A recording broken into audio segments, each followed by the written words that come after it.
You're not going, my mother said with a smile, handing my vacation plans to my sister, Lily. Enjoy Germany, I said, canceling their flights later that evening. That night, my father stormed into my room, furious. I had been planning this getaway for what felt like forever. My parents had always dreamed of visiting Germany, but financial constraints had held them back. So, when I finally saved enough money, I decided to surprise them with an all-inclusive luxury holiday, airline tickets, a lavish 5-star hotel in Berlin, and a personal guided tour.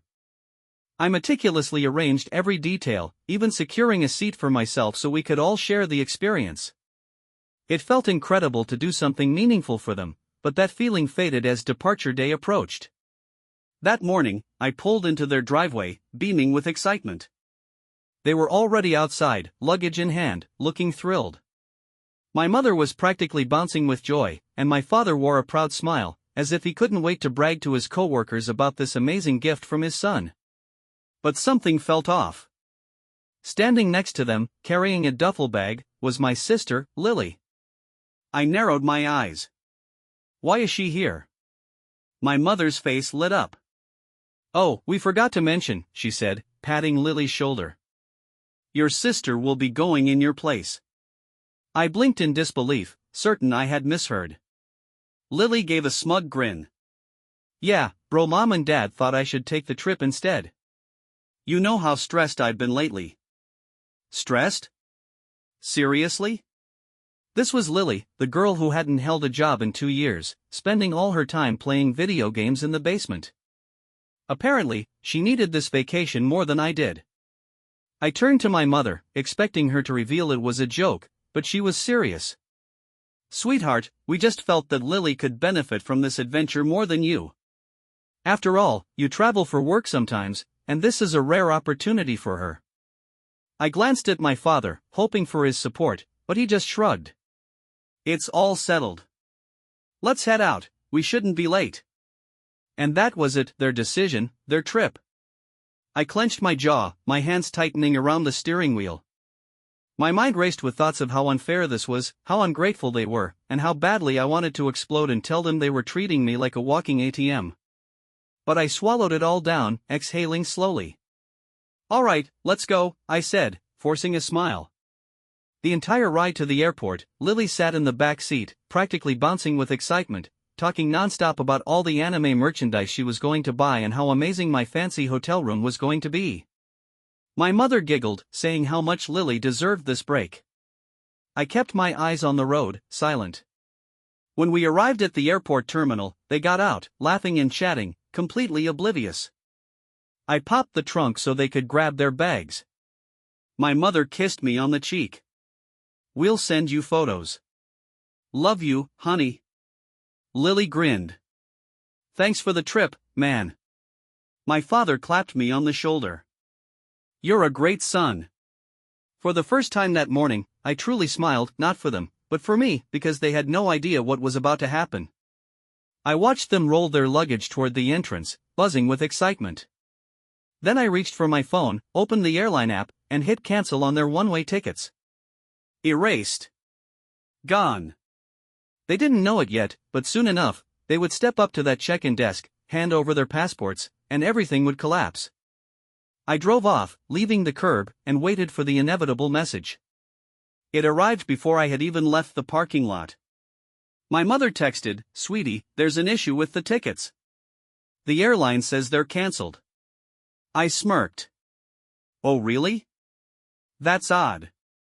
Another notification came through. Mom, call me immediately.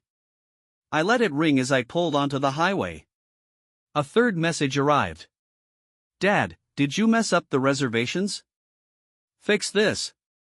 There it was, that familiar demanding tone. I waited, letting them sweat for a while before answering. I could visualize them standing at the airline desk, bewildered, desperately trying to figure out how their complimentary getaway had suddenly disappeared. Finally, I messaged back, "Yep, I voided everything. Hopefully, Lily makes the most of her adventure." Replies flooded in instantly. Mom, what are you saying? You voided it? Dad, return immediately and correct this. Lily, bro, what's going on? I laughed softly while steering off the freeway toward my place. I could perfectly picture the chaos, my mother having a meltdown, demanding help from expecting to see some desperate attempt to guilt-trip me. I was instead met with my mother fully spiraled. I can't believe you would do this to your own family. After everything we've done for you, this is how you repay us? We're stuck at the airport. What are we supposed to do? I smiled, feeling a sense of satisfaction. My father's texts were exactly what I anticipated. Fix this now. You're humiliating us. This isn't funny. And, of course, Lily had the nerve to write, just buy new tickets, man. You've got the money. That made my blood boil, as if this mess was mine to resolve, as if I hadn't already financed the entire trip only to be tossed aside like I didn't matter. I waited a moment, then texted back, oh, I could afford it, but guess what? I won't. My mother messaged, you selfish little blocked. My father messaged, you better fix this. Blocked. Lily chimed in, dude, I'm your brother. I answered, then act like it. Blocked. I put my phone down, took a long breath, and enjoyed the silence. No more entitled demands, no more manipulative messages, no more being treated like an endless cash machine instead of a son. I could almost hear the pandemonium at the airport, raised voices, stress, and panic as they realized they had no way out. The best part? They had zero backup plan. That's what made it perfect. They had counted on me, the reliable one, the fixer, the ATM, assuming I'd clean up their mess. But now they were stuck with no help coming. I stretched out, feeling more at peace than I had in years. The satisfaction was almost overwhelming. No more calls, no more pleas, just stillness. For the first time, I was in control. I turned on the TV, flipping through channels aimlessly, but I couldn't stop imagining the utter disaster unfolding at that airport terminal. My mother likely losing her temper with the airline workers, insisting they correct what she assumed was their fault. My father, quiet but furious, never able to cope when things slipped out of his control. And Lily, utterly bewildered and powerless, no one had ever denied her anything before. The most satisfying part? Their tickets were booked as one-way journeys. That was completely deliberate. I had arranged it that way because the return trip was meant to be a surprise gift. I had first-class tickets for our flight home after a full week abroad, the comfiest seats, lounge perks, the whole VIP treatment. I had planned to reveal that surprise on the final day, but since they swapped me for Lily, well, that return trip simply didn't exist for them anymore. Now they'd need to buy new return flights on their own, and international fares are expensive. I almost wished I could witness the moment they discovered that little twist, but no, blocked. I ordered delivery food, sat quietly in my apartment, and for the first time ever, I felt victorious. That's when a brilliant, delicious idea sparked in my mind. My parents had always been obsessed with appearances, deeply concerned with how others viewed them. They thrived on showing off family vacations, fancy restaurants, and expensive indulgences, but none of that came from their wallets. I covered all of it, and now I wasn't going to let them keep pretending. I grabbed my laptop, logged into Facebook, and placed my fingers on the keyboard. Time to reveal the truth. I paused for a moment, thinking carefully about how to phrase it. If I went full blast, they'd spin the narrative and make themselves the victims, like they always did. I had to be clever. So I typed, wishing my parents and sister, Lily, a fantastic adventure in Germany. I was supposed to join them, but at the airport, they decided Lily should take my place. Hope they enjoy the non-refundable one-way tickets I paid for. Short, clean, brutal. I clicked post. Almost instantly, comments poured in. My cousin, Sarah, wrote, wait, what? They left you behind? My cousin, Mark, added, bro, that's insane. Are they even coming home? A family friend chimed in, what kind of parents do something like that? My phone lit up with notifications, and I couldn't stop smiling. This was better than I could have hoped for. Then came the perfect finish. A friend messaged me a screenshot from my mother's Facebook page. She had tried to post one of her usual braggy updates, off to Germany. A well-earned family trip. Feeling so blessed. The comments on her post were savage. Sarah wrote, "You mean the vacation your son paid for?" Uncle Tom added, "Didn't you abandon him at the last second?" A random friend commented, "Wow, that's just cruel." "Good, let him sit with it," my father said stiffly. I lifted my brow. Did I shame her, or did she disgrace herself by pulling that move at the airport? Dad's jaw tightened, and his silence confirmed I was correct. "You can't imagine the situation you've thrown us into," he finally muttered. I let out a dry chuckle. Oh no, did my tiny social media post shatter her flawless reputation? I tilted my head mockingly. Did everyone finally see behind the curtain? He breathed out sharply and moved in closer. "You're going to remove it?" I grinned. "No chance." His nostrils widened. "This isn't amusing." "You're right," I said casually, leaning on the counter. "It's downright incredible." "Tell me, Dad, did it finally dawn on you that I'm not your personal piggy bank?" He started to speak but closed his mouth. That moment of silence was victory. For once, I held all the cards. "You blew it," I continued. "You treated me like garbage, as if I didn't count. Now you're facing the fallout." His hand twitched, like he wanted to punch something, but instead, he inhaled deeply and switched tactics. "Look," he began, his voice softening as he slid into manipulative mode, "I understand you're angry. Maybe we handled this the wrong way, but this," he waved his hand around, "this isn't the answer. We're family, we don't betray each other like this." I blinked slowly. Strange. I could have sworn that's exactly what you all did to me this morning. His face darkened. "Our flight leaves in a few hours. You need to fix this." I smiled calmly. "No, I think we're finished here." I opened the door, gesturing for him to leave. He stood still for a moment, seething quietly, then finally turned and walked out. I closed the door and locked it with a satisfying click. Now all that remained was to watch this mess unfold. I stood in my quiet apartment, a strange peace lingering over me. Years of tension seemed to melt away. My father was out there somewhere, still furious, but for once, I didn't care. I was done being their safety net, their backup plan. I sank onto the couch, pulling out my phone and watching the comments on my post pile up. Finally, I was getting the acknowledgement I'd been craving, not from them, but from everyone else. Friends, relatives, even old acquaintances were showing support. They defended me in ways my own parents never had. The kindness was overwhelming. Then another buzz. It was Lily. I hesitated, but curiosity got the better of me. Her message popped up, "Bro, what the hell? This isn't cool. You're making everything worse." I couldn't help but laugh. Another text followed, "You ruined Mom's trip. You know how much this meant to her. Dad's furious. Fix it." I had to stop myself from throwing my phone across the room. Fix this? Fix what? Fix years of being second place? Fix years of putting their wants first while they stomped on mine? I typed quickly, the words flowing easily. "Funny how you're acting like the victim here, Lily. You're the one they chose. You should be thankful they decided you mattered more than me. So enjoy it. I'm not fixing a single thing." I hit send, a weird mix of satisfaction and guilt washing over me, but mostly freedom. I leaned back in my chair, staring at the ceiling. This was years in the making.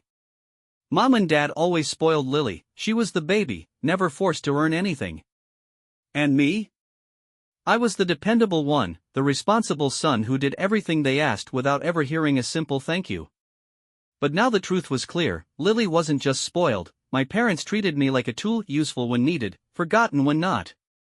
I stood up and walked to the window, looking out over the quiet street. The city lights glimmered faintly, but I felt a different light inside me, the glow of finally being in control. Out of nowhere, my phone vibrated again, pulling me away from my thoughts. This time it wasn't Lily, it was my mother. A message appeared, "I hope you're satisfied with yourself. You've destroyed everything. You'll regret this when we return." I almost burst out laughing. "You'll regret this" had always been their favorite threat whenever something didn't go their way. I reread her words, letting them settle in my mind. This was the moment I fully understood just how little I cared about their manipulative apologies or attempts to guilt me. I placed my phone face down and began aimlessly scrolling through news articles, pretending none of this mattered. Though deep down, I knew this wasn't just an ending, it was the start of something different. This was the turning point where I no longer allowed them to walk all over. I recognized how unfairly I had been treated for years, and in that moment, I understood I wasn't alone. They had spent so long making me feel unseen and insignificant, but the truth was, there was a whole world beyond my parents' narrow definition of who I was. Before I could reflect more, my phone buzzed again, another message from Lily. I almost ignored it, I was completely over her complaints. But curiosity got the better of me, and I opened it. She wrote, "This is on you. I told you you're the reason everything's ruined." Mom's in tears. "I don't know what you thought you were doing, but you've only made everything way worse." My fingers twitched, eager to type something cutting and brutal that would shut her down, but I paused. She was right in one way, this chaos was her creation, not mine. I inhaled slowly and typed my response, "Lily, stop pretending you're the victim. Everything's handed to you without you lifting a finger, and you still don't understand. Don't call me, don't text me. I'm done." I pressed send, and then something unexpected happened, nothing. I sat there staring at my phone, half expecting her to fire back with another tantrum-filled reply, but there was nothing, just silence. And that silence? It felt amazing. I turned the phone off completely, tossed it onto the couch, and melted into the cushions, staring up at the ceiling in total peace. I no longer felt any concern. This was supposed to be the most difficult step, cutting them out, but instead, all I felt was a sense of completion, a certainty that I was free from guilt or pressure. When I woke up the following day, my phone was flooded with notifications, more messages from relatives and friends. The situation had clearly spread. My parents were outraged, but I couldn't bring myself to care. The chaos had already unfolded, now it was simply a matter of waiting. How long before they understood? How long until they realized I wasn't going to be their pushover anymore? They would never admit their faults, that was exactly the point. This was never about forcing apologies or repairing what couldn't be fixed. This was about closure for me, about drawing a line in the sand and stepping away from the unhealthy family patterns that had trapped me for far too long. I got dressed and went out to meet Rachel, my cousin. It felt liberating to be outside, to finally feel like I had choices, like my existence wasn't tied to my parents' dysfunction. We ordered drinks and sat talking for hours. It was almost unreal how easy it was to have a conversation with someone who truly listened. As the evening went on, I realized just how much I had missed out on by constantly keeping quiet, trying to mend a relationship that was beyond repair. A week later, my phone rang. I was sitting at home checking emails when the call came in. It was my mother. I looked at the screen for a few moments, unsure whether to pick up or leave it unanswered. In the end, I answered. "Hello?" Her voice came through, trembling and fragile. "Your father and we've been discussing everything, and we realize now that we messed up." I almost chuckled but chose to stay quiet and let her continue. "We treated you unfairly. It wasn't right. I don't expect you to forgive us, but we'd like to make amends." There was no part of me that felt like I owed her forgiveness, but something unexpected washed over me, indifference. I wasn't angry anymore. I had no interest in carrying the burden of their mistakes. "I'm glad you're finally acknowledging it," I replied calmly, "but I'm not coming back. I've been okay on my own. I'm not letting you drag me into your chaos anymore." There was a pause on her end, and then, in the steadiest voice I could manage, I said, "Goodbye, Mom," and I ended the call. The quiet that followed felt like true freedom. I didn't plan on reaching out to them ever again. I had finally chosen myself. But I was curious, do you think I was too cold? Or was I justified in doing what I did? 3 months passed, no calls, no texts. I built a peaceful routine without my family's chaos. My promotion at work felt sweet, knowing it was truly mine, not something I'd share with people who saw me as an ATM. Then came the wedding invitation from my cousin Rachel. I knew my parents would be there. On the day I arrived early to speak with Rachel, she confirmed, "They're coming, but I wanted to hear you out. You deserve to celebrate too." I spotted them during the ceremony. Mom looked older, Dad seemed more subdued. Lily stood awkwardly beside them, barely making eye contact with anyone. At the reception, I kept my distance, nursing a drink at a corner table. It was my father who approached first.